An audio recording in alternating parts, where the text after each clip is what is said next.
ஏய் நல்லா நிமிர்ந்து உட்கார்றா.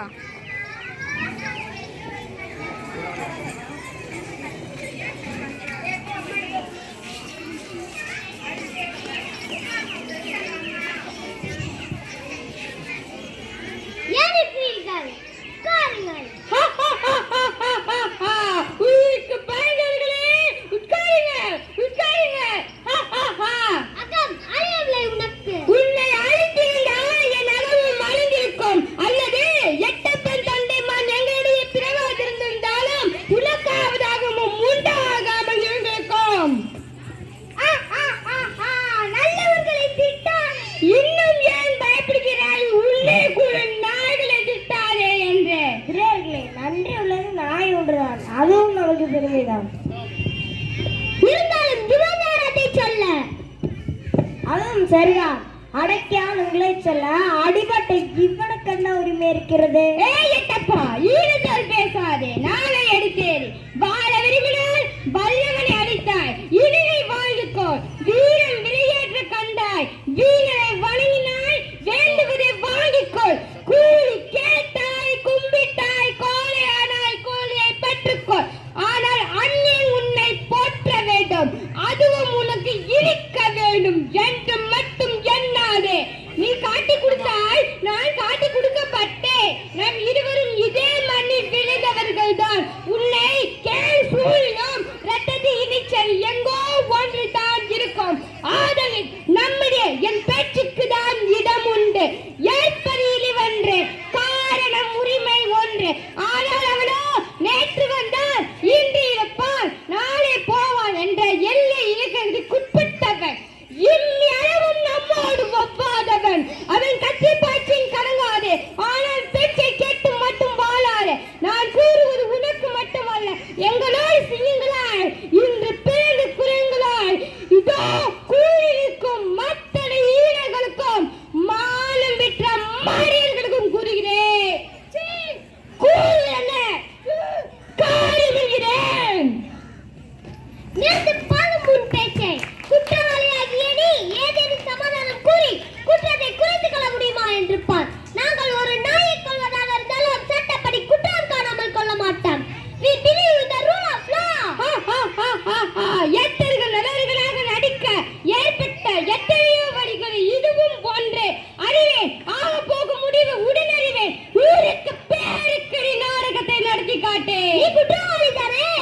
உன்னை கொல்ல தவறிய குற்றவாளி. எனக்கு பேச்சு வேண்டாம், நேர்மை பதில் தேவை. கும்பலியாரின் கட்டளைக்கு நீர் ஏன் நடக்கவில்லை? கும்பலி என்பது வாங்கும் விற்கும் வர்த்தக ஸ்தாபனம். அதற்குள் அடைய வேண்டியது பொருட்கள், தாயை தவிர புருஷர்கள் அல்ல. கடைசியாக நாங்கள் வாங்கியிருப்பது அரசு உரிமை. உரிமையை வாங்குவதோ விற்பதோ எங்களுக்கு பழக்கம் இல்லை. எவனாவது விற்றிருந்தால் அவரிடம் போய் கேட்டிருக்க வேண்டும் என்ற கேள்வியை. ஆனால் நாடாடு நவாப்பு அவர்களை கேட்க சொல்கிறான். அவனிடமே கேட்க சொல்கிறேன் நான் என்று நீ அவனிடமே போய் கேள். மீண்டும் எனக்கு பேச்சு, அது என் கோபத்தை குத்துவதாக்கும். உணர்ச்சி உடையவனுக்கு கோபம் வரும். உனக்கு கூறுவது பொய். எடக்கு மடக்கு இருமாப்பு ஏனம் இந்தியாதி உனக்கு மிக மிக அதிகம். எல்லாம் உடன் பிறந்தவை, அது ஒழிக்கப்பட வேண்டியது. நடக்காது, நான் இருக்கும் வரை எக்காலமும் ஏங்காது. உதிக்கும் சூரியன் இருக்கிறது, அது கூட எங்களை கேட்டுதான் ஜலம் பிறம். அந்த கதையில இங்கே விடாத அப்பனே. சூரியன் வேண்டாம் என்ற ஆண் கூட அல்ல, ஒரு பெண் விரட்டி இருக்கிற கதையில ஏற்கனவே ஏராளமாக இருக்கிறது. ஆனால் வீடு சேர்ந்த கூறு ஏழைய பாளையங்களில் எல்லாரும் படித்து விட்டார்கள், பலன் அடைக்கிறார்கள். நீ ஒருவன் மட்டும் பணிய பார்ப்பதால் அது உனக்கு ஒரு லாபமா? எல்லாரும் பணிந்த பிறகு நானும் பணியாதால் அது உனக்கு ஒரு நஷ்டமா? ஜீவன் பேச தெரிந்தவன், பேச தெரிந்தவன், வெறும் பேச்சல்ல, மானதில் பாசம் உள்ளவன், வல்லவன், வாள் வீச தெரிந்தவன். அதனால்தான் வாள் பிடித்து வாழ வேண்டும் என்று இல்லாதிருப்பவன். இரும்பு தலைவன் என்று எனக்கு பெயர். என்னிடமே பேசுகிறாயா? ஆள் உருக்க வேண்டிய பொருள் அயல் விலைக்குள் காட்டி பேசிய தவிர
பூனைகளும் வேசித்தனமும் ஆசைகளும் கொண்ட அடிமைகளும் கூறியிருக்க நீயும் கூசாமல் கேட்டுவிட்டு ஓடிய வரம் போல் இழுத்து பேசவிட்டு ஓனா குஞ்சு போல் உயிரில் ஆடி நின்று கொண்டிருக்கிறாயா?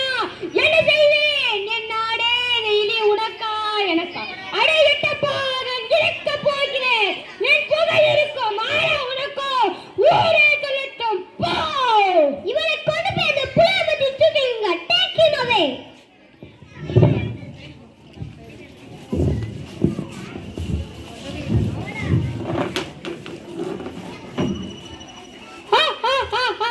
விலகி போங்க. துணிந்தவனுக்கு தூக்கு மேடையும் பஞ்சமத்தை அன்று போரிலேயே என் உயிரை சிந்தியன வீரம் மக்களோடு நானும் மடித்திருக்க வேண்டும். கோட்டையை விட்டு வெளியேறிய இலிசாவை எனக்கு ஒரு நல்ல பரிசு. தம்பி அஞ்சாறு சிங்கமே, உன்னை காண கடித்து நான் துடிக்கிறேன். புன்னகை புரியும் தம்மனே, உன்னை விட்டு போல் எனக்கு ஒன்றே வருத்தம். தைத்திரிகள் சிலரால் இந்த தாழ்வற்று இருக்கிறாயா? எதிர்காலத்தில் ஆயிரம் ஆயிரம் இளம் தாழைகள் உயிராக பேடுவர் வருவர், உயிரை உயர்த்துவர். இதுவே என் நிரந்தர ஆசை.